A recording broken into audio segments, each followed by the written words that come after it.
안녕하세요. 오늘은 태종 이방원 이야기를 해볼 건데요. 조선의 3대왕 태종은 이름은 방원, 자는 유덕, 아버지는 태조 이성계이며 어머니는 신이 황후의 한씨이라고 합니다. 비는 원경황후로 민제의 딸이며 태조의 아들은 대개 무인으로 성장했지만 이방원은 무예나 격구보다는 학문을 더 좋아했다고 합니다. 성균관에서 수학을 하고 1383년 문과에서 병과로 급제했고 1388년 정사 2세계 서장관으로 명나라에 다녀왔습니다.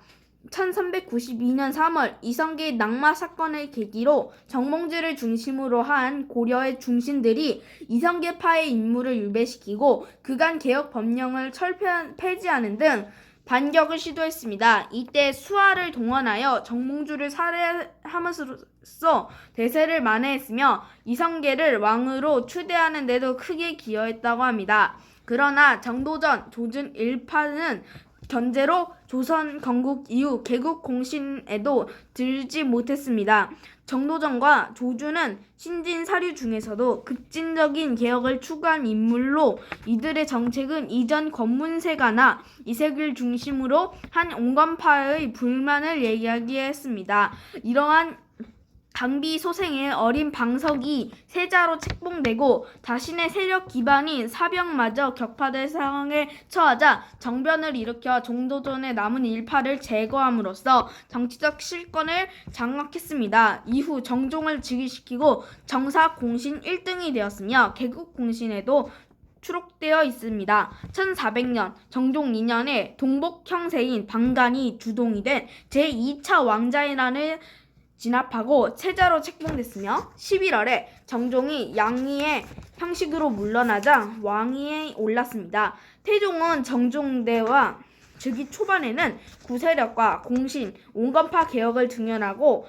안년사제 복구를 등을 복고적인 정책을 집행하기도 했으나 곧이어 활용과 함께 이색적인 계열의 인물을 중용하여 계속 개혁을 추진했다고 합니다. 그리하여 태종 치세의 국가 전반 체제에 걸쳐 남아있었던 고려의 유제들은 대부분 새로운 체제로 대치되었습니다. 우선 중앙행정기구의 개혁에 착수하여 1401년 태종 1년에 문화부를 철폐하고 사평부, 승추부, 삼사, 상서사 같은 별도의 재정 인사기구를 폐지하거나 축소하여 인사는 이조와 병조, 재정은 호조, 군정은 병조로 귀속시키는 등의 서무를 의정부가 그 아래 6조로 통합했으며 통합문제도를 실시하여 각종 관할을 모두 6조 휘하에 소속시켰습니다. 또 재해권을 약화시키기 위해서 6조직 개제를 시행하고 사관원들을 독립시켰습니다.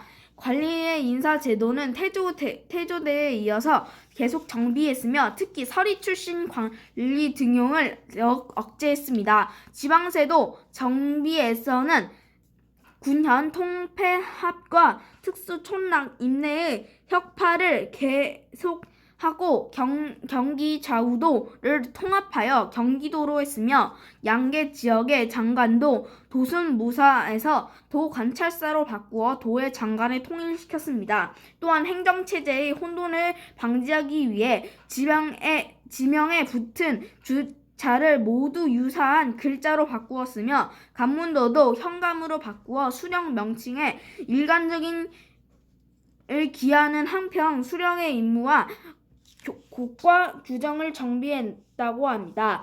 태종은 군사 제도에도 특별한 관심을 보이며 사병을 완전히 혁파하고 군정 체제의 정비를 하여 왕의 발령자로 하고 병조를 군정기관으로 하는 조선 군제의 접통을 수립했다고 합니다. 지방군은 강화하여 전국의 영진군과 수성군을 정비했으며 수군을 증설하고 죽는 자에게는 대한 복호, 완율 규정을 마련했습니다. 병선 개조에도 힘을 기울이며 거북선을 만들어 실험하기도 했습니다. 또 양천 불명자를 사제감으로 수군에 소속시키고 나중에 이들을 보충군으로 재편하였으며 양반, 유생, 노비 등을 망라하는 잡색군을 조직하여 총동 원체제를 이루었습니다. 이렇게 정비된 군사를 바탕으로 1418년에 왜구의 소굴인 쓰시마 섬 원정을 단행했다고 합니다. 한편 1405년부터 전국의 토지를 다시 양선하여 120만 결의 토지를 확보했습니다. 그리고 사전에 대한 국가의 지배를 강화하여 공신전에도 10분의 1의 세를 내게 하였으며 공신적인 전수를 제한하고 수진전, 율량전의 액수를 감했습니다. 그 밖에 사전의 하삼도 2급 여러 가지 방법으로 사전을 군사전으로 이속시켜 사전의 액수를 감소를 꾀했습니다. 한편 재정 절감을 위해 불필요한 관원을 도태시키고 검교직을 폐지했으며 저와 통용에 특별한 관심을 기울여 여러 진홍색을 실행했습니다. 서울을 위해 전국의 창고 제도나 보관 규정을 마련했고 조운의 피해를 줄이기 위해 한때 유군을 장려하기도 했습니다. 사회 정책으로는 호적과 군적을 정비하고 호패법과 인보법을 제정했으며 양천불명자 그리고 양천교혼자, 소생 등을 보충군으로 편입시켰습니다. 그러나 적세의 구분은 더욱더 엄격화해져서 서울 차대와 한품서 규정을 마련했습니다. 노비 문제는 태종조에서 가장 심각한 사회 문제였습니다. 태종은 한때 1인당 소유 노비 수를 제한하는 시책을 고려했으나 이는 시행하지 못하고 1413년에 노비 중분법을 시행하여 오랜 노비 소송을 종결시켰습니다. 한편 사회 질서에 정착하며 가래를 보급하고 9년의 음사 등을 비교하는 풍습 이사로 대체했으며 문묘를 중건하고 홍무 예제를 준용하여 예제와 조관복제를 정비하였습니다.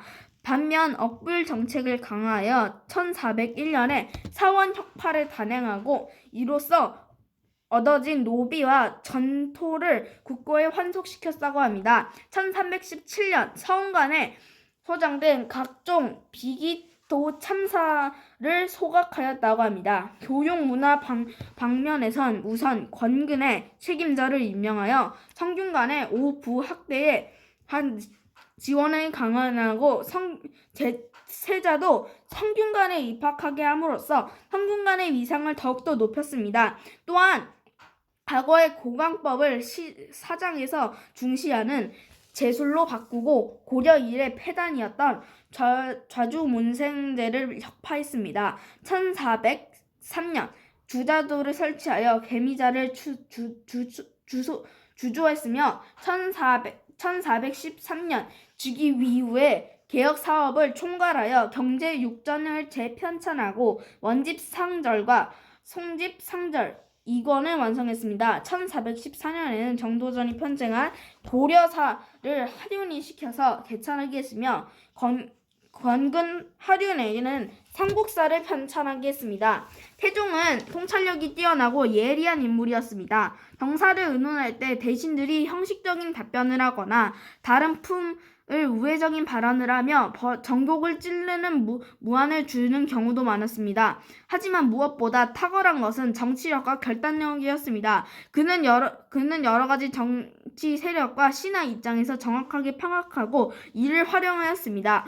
문제를 판단하는데 명분이나 이념, 과거의 감정에 얽매이지 않고 현실적이게 생각하며 신속하게 결단을 내리는 능력이 있었습니다.